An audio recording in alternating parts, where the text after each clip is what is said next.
So, hi and welcome back. As you can see, we've got a brand new workshop. Apologies to my regular viewers, it has been some time since the last video, but you know, it's like when you're moving things around. So, we're almost at the end of the initial teaching part of this course, and we'll soon be starting the Make With Me video series, so that's something to look forward to. But we're going to finish off with some D-rings and O-rings and buckles. Today we'll look at the D-ring, how to attach it in different orientations on leather. So what is a D-ring? Basically, D-rings are a loop of metal with a flat base and an arced other side. So it's used for attaching a piece of leather to some sort of hook. A very common example, here's a little offcut I've made up as a demonstration. Just imagine this piece of leather is a top of a bag or some sort of case, and you want to attach a strap to it. So you need to use a D-loop to hook on your metal hardware for the strap or whatever else you wanted to attach to it. So today we'll look at how to fix the D-ring to a horizontal surface of leather. We'll also cover fitting it in different orientations, but for now we'll look at this orientation. So as you can see, this is the D-ring held with a loop of leather. If you look at the side view, it's actually been held by a strap of leather which is woven through the flat part of the D and then tucked in through a slot into the horizontal piece of leather. So we'll start from scratch so you see the full process, and that'll explain it more clearly. So before I start, D-rings come in a wide range of sizes. Here are some quite big ones, and they vary in all sorts of sizes, all sorts of colours, but they're all basically the same thing, just different sizes. The size is determined by this piece here, the horizontal piece. So this is a 25mm D-ring, and that's the distance between here and here. So other sizes will be the same, just it would depend on the distance here. So I've purposely cut some 25mm straps of leather which will fit perfectly through this. So when you put it through, you should see it shouldn't rub against the edges. It should be snug once folded over, but not actually nipping. So a 25mm ring requires a 25mm strap, etc. So let's just start off with making the little loop section, which is this little piece here. That's basically just a piece of strap cut to an appropriate length. So we want enough length to form the loop, but also enough length to have two tabs on the back. So if we put our loop, our D-ring, put the piece of leather through it and then fold it over. If you're working with a thicker piece of leather, you may need to moisten the leather at this point to make it more flexible. But this is a fairly thin piece of leather. It's about 3mm, sorry, not 3mm, about 2mm. And see, we're going to nip that together like so, and that forms a loop. But we need to allow for a little tab either side to put our rivet through. So I think approximately there. So we'll just cut the strap at that point.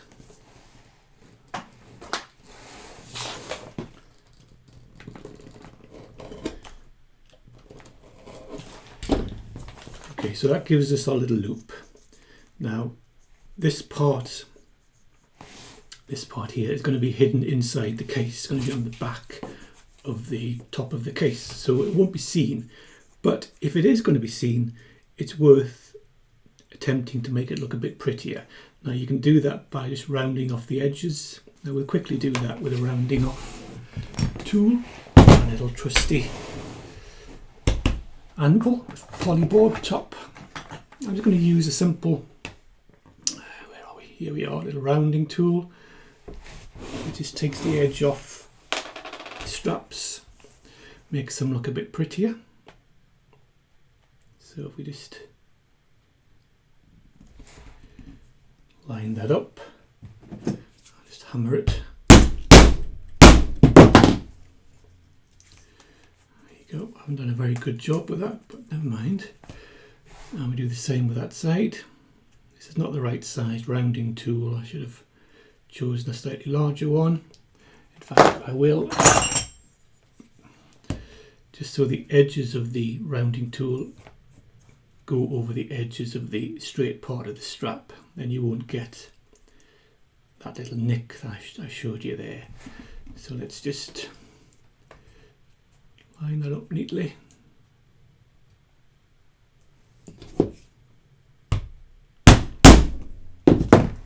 And we'll just do the same with that edge, just to... No, well, okay. See, you don't have to do this. This is just me being a bit fussy. So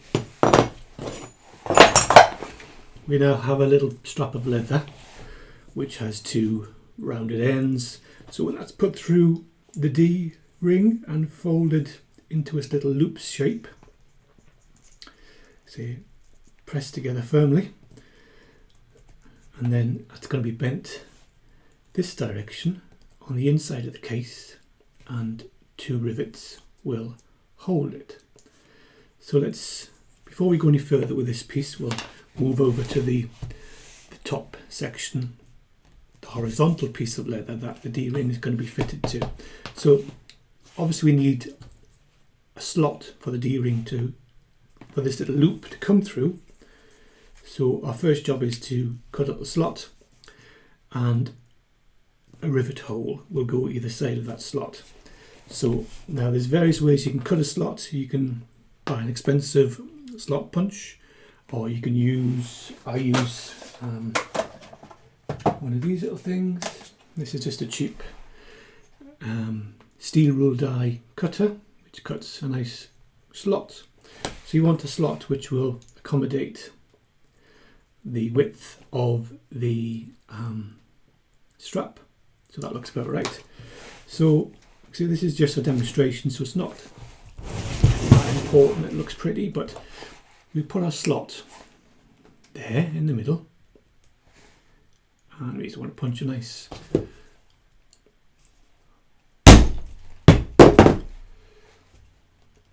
so I've got the wrong glasses on, or I haven't got my glasses on. Oh, there they are. That's better.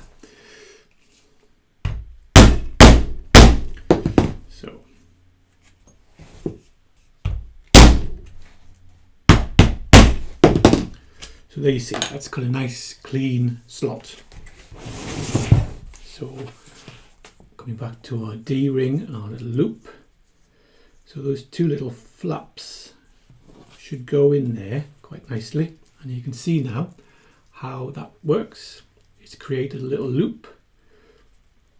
And these two little flaps are going to fold back. Try and keep them even if you can. And that'll give us a nice little neat attachment. So to hold these flaps down, I want to do two things. I suggest we put a bit of glue under there first of all, but we also want to punch a hole and put a rivet in each side. That should be strong enough for most bags and cases. So let's do that first. Let's just make sure it's all nice and lined up, nice and square. There's nothing worse than a wonky D-ring loop, so try and make sure it's nice and square. And what you can do, just take a pencil and just roughly mark where those come to, so we know where to glue. So we can also just put a little line there so we know not to glue beyond that point. So let's just take that out. Let's get our little contact glue. And let's just put a little bit of glue in those two spots.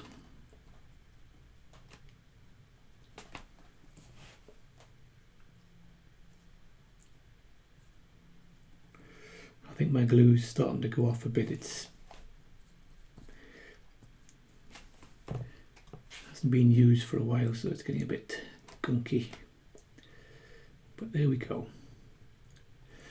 And if we just do the same now, smooth surface of leather doesn't stick very well, so it's best to give that a bit of a scratch. If you just use a scratching awl and just scratch the surface just to give it a bit of a key, so that the glue's got something to get a hold of.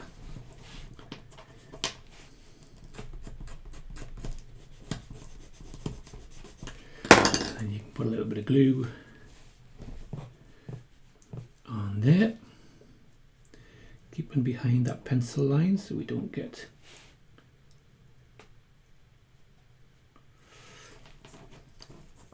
any glue on the dress areas. Okay. Yep, definitely needs some new glue. But put that away for now. So we'll give that a few seconds to go off. Now we're going to be putting a rivet in each side. Now, as I've told you before how to calculate the length of a rivet, it's the thickness of each piece of leather that's going to be held together. So this is 2mm leather, and there'll be a 2mm piece on the straps, that's 4mm. Add an extra mil to 2 mils, so a 6mm rivet will be ideal. Now you can either use standard tubular rivets if it's for a light duty application, but if you're going to be putting a lot of force on this ring, I suggest you use copper rivets, which we've shown you in a previous video how to install. But today it's only for demonstration, so the principle is the same. So we'll just quickly get this back together. So we have our glues nice and tacky, so let's just put that together, get it through the hole and snug it up nice and even, so that it's even on both sides and it looks good before we fold down.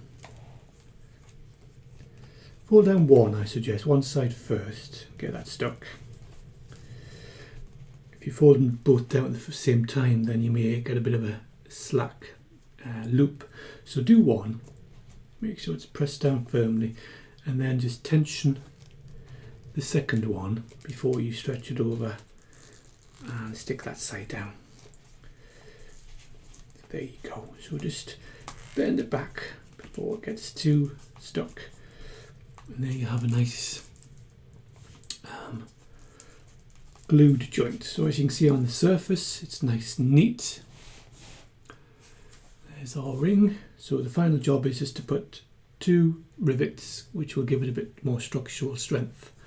So bring our trusty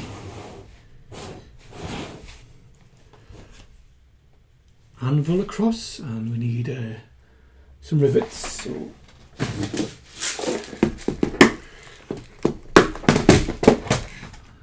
don't have any silver ones of that length, so it's going to have to be antique bronze, but it's just for demonstration purposes, so it's not important. I just want to show you the actual act of installing it. What it looks like at the end of the day is not that big a deal. So we need a 2mm punch. Right, so like I say, let's line this up so you can see it from the overhead camera. Now it's important that you keep your rivets in a straight line if you can, so you can just take a little pencil if you want to do a approximate mark of where they want to be, and then we just punch a hole through both sides of the leather.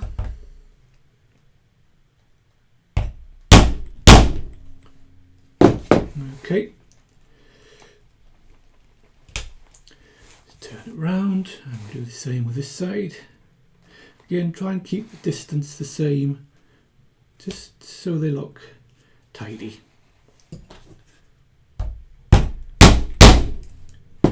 Okay, so there we have our 2 rivet holes. You can rub off the pencil mark if you want to. Comes off easily with a standard pencil eraser. Okay, so the final job, These are 7mm rivets, so we're going to need a 7mm rivet setter. So there we go. Take off my plastic protector, and so we put the dress side of the rivet through from the top and the cap on the back.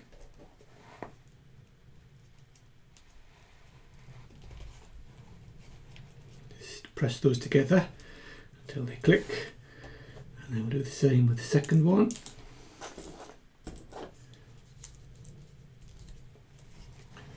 The cap on.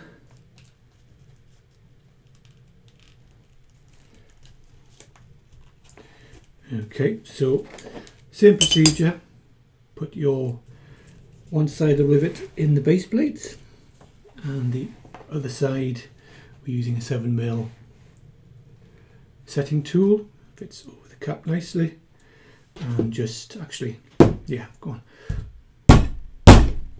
on. So I'll do the same with the other side. Just make sure you're sitting in the dome, otherwise you'll get a squashed rivet cap. So there we have it.